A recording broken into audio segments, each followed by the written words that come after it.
What's up YouTube, Frayed Hero here, back with the Jewel Knight deck profile now.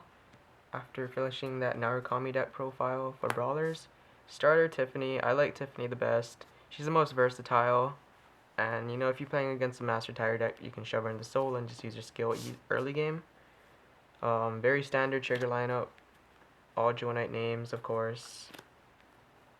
8 crit, 4 draw, 4 heal. Nothing out of the ordinary there. And then to grade 1s, I start off with the Sentinels. 4 Isolts, Jewel Knight Isolts more specifically. 4 Saber Me. It's your limit break remover. Most of the good Jewel Knight grade 3s have limit break, but considering there's not that many to pick from anyway. 4 Shellys, 10k attackers more or less. Oh,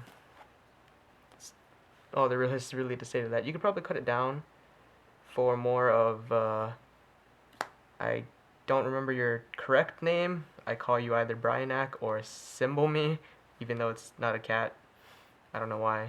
I just call him that. But anyway, yeah, you could probably run 3 of these if you want to cut like that back. But basically, his skill is really good. It really helps Jewel Knights. Basically, if you don't know what this guy does, he's pretty popular choice in Jewel Knight Thing Savers too. Is basically when you have 3 or more other Jewel Knight rear guards, when this unit is called to rear guard circle, you may pay the cost of resting it and giving a unit plus 10. So assuming you have Jewel Knight bosses, you can combo this with like a reverse Ashlei, and depending on how your field setup is, maybe you can call this when you have the more 3 other rear guards and then use its skill.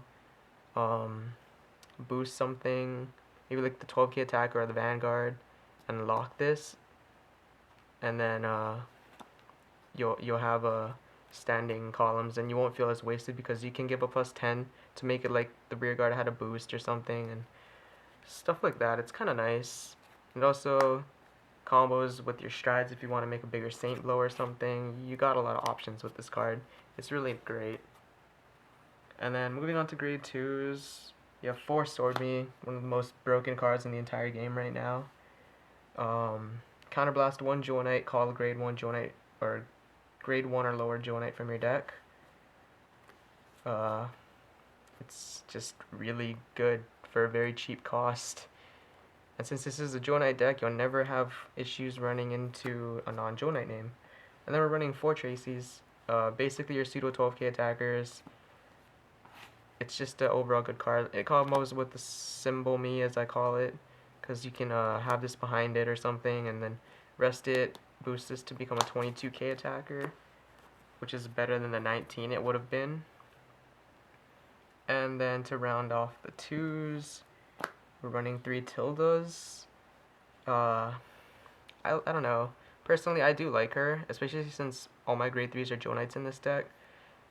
So whenever a grade 3 Jewel Knight is ridden, you can counterblast 1 and call a grade 1 from deck. So it's like a Sword Me if you don't have it. It's one of those cards that people might be considered to bash because it can plus you 1. So overall, it's a pretty nice card to have, but not as good as Sword Me, of course. And I personally prefer more 12k attackers over her. And then we're going to go to the 3s. This is my personal favorite, even though she's a 10k, Salome. I just like the fact that she's really good pressure early game, and it also combos again with Symbol Me, Bryanak guy. Because you can use its skill, put it here. With the limit break remover, you have this early game setup. It'll become a 22k with extra crit, so they're going to have to drop 2 10s for a 2 trigger, or they're going to perfect guard it, or they're just going to take a lot of early game damage. So that's why I like Salome. The really big downfall, of course, is that she's 10k, and that by herself, without the help of the grade 1, she doesn't hit for that good of a number. The best number she'll probably hit is 19, so if you go first, you'll be hitting a 19 to their 9 usually, unless you just keep Tiffany behind the Vanguard, then it's a 17, but still pretty good number, just you're not getting the most out of it. Makes it a little easier to guard. And then the very popular grade 3 Jewel Knight going around right now, jumping up in price so much in the past couple months or a month or so, is Reverse Ashlei. She's popular in Thing Saver too because with Limit Break Remover and the Symbol Me guy, you're basically able to use her skill early game. It's a really good grade 3 ride if you go first, because in this format, if you haven't noticed, going first is usually bad because of stride. You become behind in your generation break, and it sets up for other things like when we get Phantom Bastard Diablo, Saint Blows, cards like that that usually require one face-up G unit. They get that one turn before you, and that can make or break the game usually, or not usually, but it's relatively important variable in the game. So you want to be able to capitalize on your grade 3 ride if you go first, since you don't usually have a choice. So Ashlei, if you have the limit break remover, you can basically pop a card if they have one, or just get a free unit to your board. Like I explained earlier, the way you can get the best out of that with the plus 10 boost. So just to have good pressure. And you get a free unit for a Counterblast 1 lock 1, and when you unlock it, it's still there, so at least you still have the unit. And it's just a nice card to have. And then I'm running 2 Yvain, I'm not sure how to pronounce it. I just call him Daigo.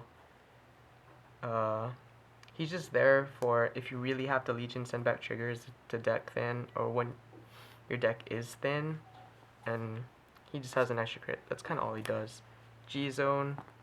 Sorry, wrong. G-Zone. 1 Giron.